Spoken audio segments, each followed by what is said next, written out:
भारतीय कृषि व्यवस्था आज भी अधिकांशतः मानसून पर ही निर्भर करती है। अच्छी बारिश हुई तो अच्छी पैदावार, बारिश अगर कम हुई तो अकाल की समस्या।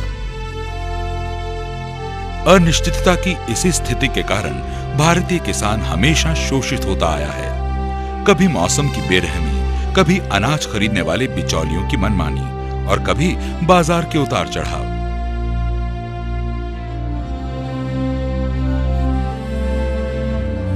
भारत सरकार ने इस अनिश्चितता की स्थिति को समझा और निश्चय किया कि किसानों की बेहतरी और कृषि विकास के बिना आर्थिक विकास कभी संभव नहीं है।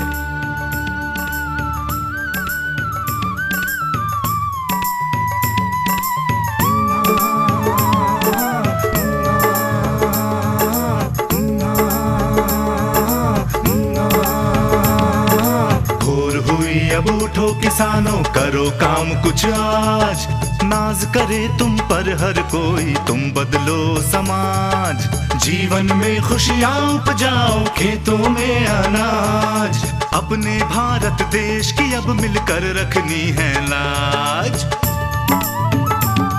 जिन राहों से होकर खुशहाली जीवन में आए, उस रास्ते पर चलने का हम मिलकर करें उपाय।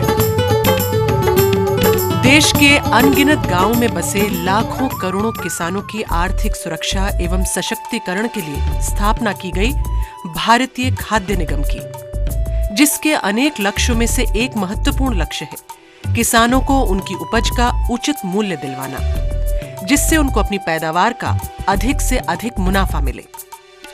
यही वजह है कि आज पंजाब और हरियाणा जैसे राज्यों में खुशहाली है।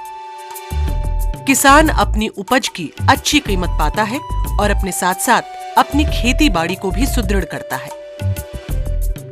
अरे क्या उपाय बताओगे भाई?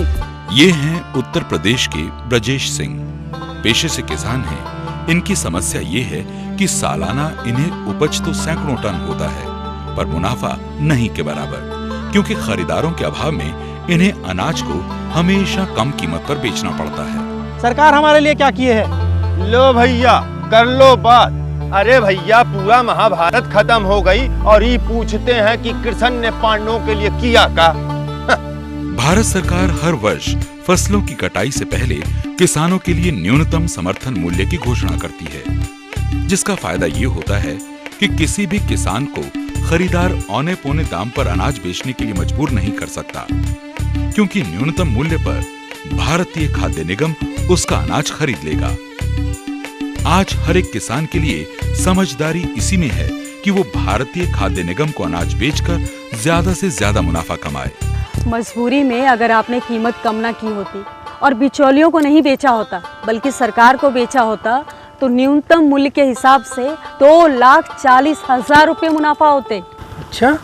जी हाँ, इसी पैसे से वो अपनी खेती के और बढ़िया साधन जैसे कि हार्वेस्टर, ट्रैक्टर इत्यादि भी खरीद सकते थे, जिससे इनकी उपज में और बढ़ोतरी होती। भारत सरकार भारतीय खाद्य निगम के माध्यम से हर साल गांव-गांव में जाकर लगभग 300 से 350 लाख टन अनाज किसानों और स्टेट एजेंसियों से खरीदती है, जिस पर अरबों रुपए सालाना खर्च होता है।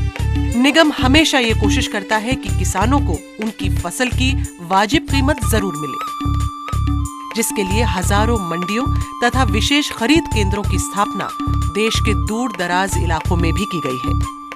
किसान आज कम दाम पर अनाज बेचने को मजबूर नहीं है, वो निगम की मंडियों में जाकर उचित दाम पा सकता है।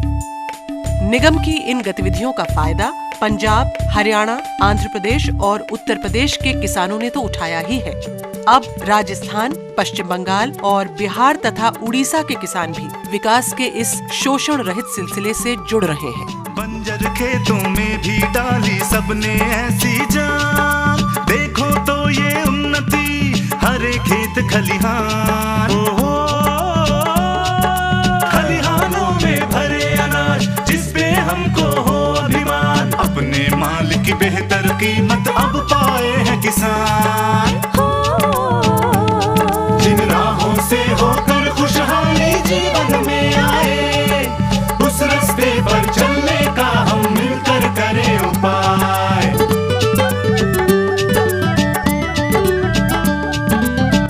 उचित मूल्य पर मिलने वाली कीमतों से किसानों के मुनाफे में इजाफा हो रहा है। इन्हीं पैसों से किसानों के रहन सहन में सुधार भी आया है।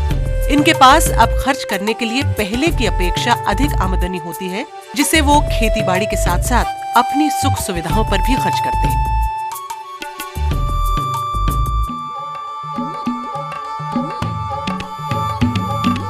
आज किसानों करना है तुमको हर ओर विकास, सेहत भी हो शिक्षा भी हो, हर सेहत भी हो शिक्षा भी हो, उत्तम हो आवास। ये सब चीजें जीवन में अब होंगी तुम्हारे पास, फिर काहे की चिंता काहे को जिया उदास। जिन राहों से होकर खुशहाली जीवन में आए, उस रास्ते पर चलने का हम मिलकर करें उपाय।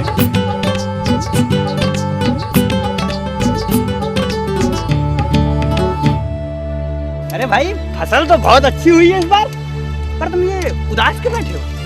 अरे भैया फसल तो अच्छी हुई है, पर सारा मुनाफा तो बिचौलिए खा जाते हैं। सरकारी मंडियों के बारे में कुछ पता नहीं है, अब समझ में नहीं आता फसल किसे बेचे।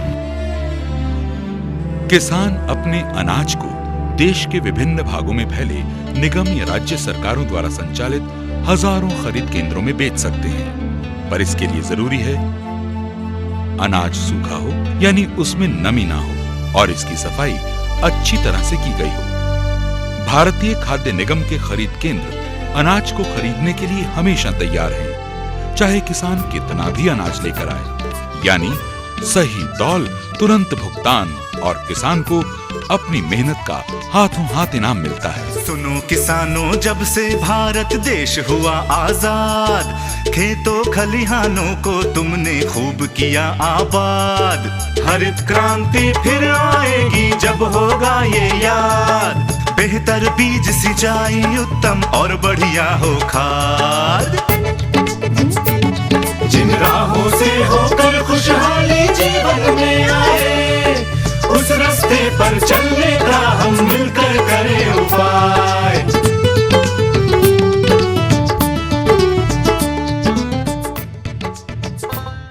हरित क्रांति के लिए जरूरी है अच्छे बीज, बढ़िया खाद और पर्याप्त सिंचाई की सुविधा। जब किसानों को ये सुविधाएं उपलब्ध होती हैं, तो पैदावार खुद ब खुद अच्छी होती है। परंतु जब अच्छी पैदावार का किसानों को उचित मूल्य मिलेगा, तभी वो खेती के साधनों पर अधिक से अधिक खर्च कर सकेगा, जिससे कि पैदावार बढ़ेगी और हरित क्रांति का विस्तार होगा, जिसका सटीक उदाहरण है पंजाब और हरियाणा के किसान।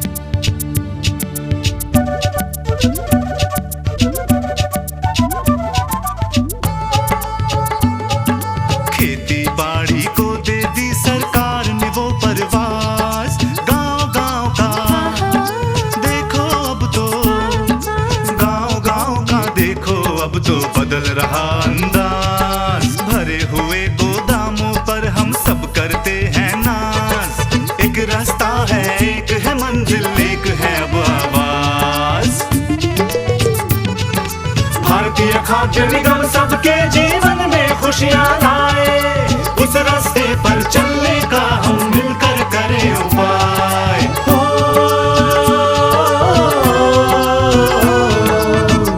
अपने देश की जनसंख्या का एक बहुत बड़ा हिस्सा आज भी खेती बाड़ी से ही अपना जीवन यापन करता है। यही नहीं, देश के कुल सकल घरेलू उत्पाद में एक बड़ा योगदान कृषि का ही होता है।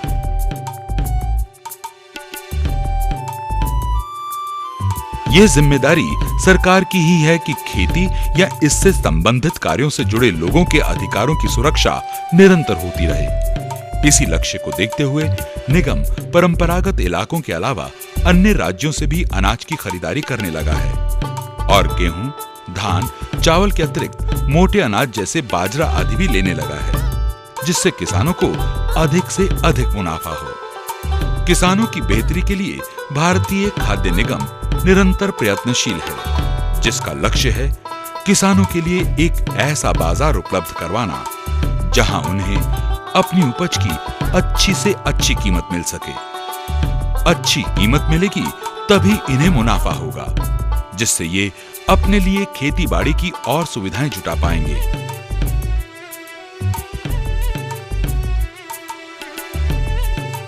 और इनका रहन सहन भी बेहतर होगा।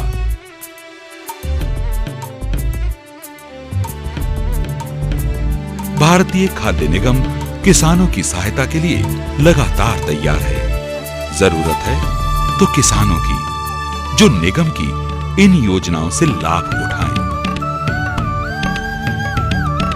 भारतीय खाद्य निगम सबके जीवन में खुशियां लाए, इस रास्ते पर चले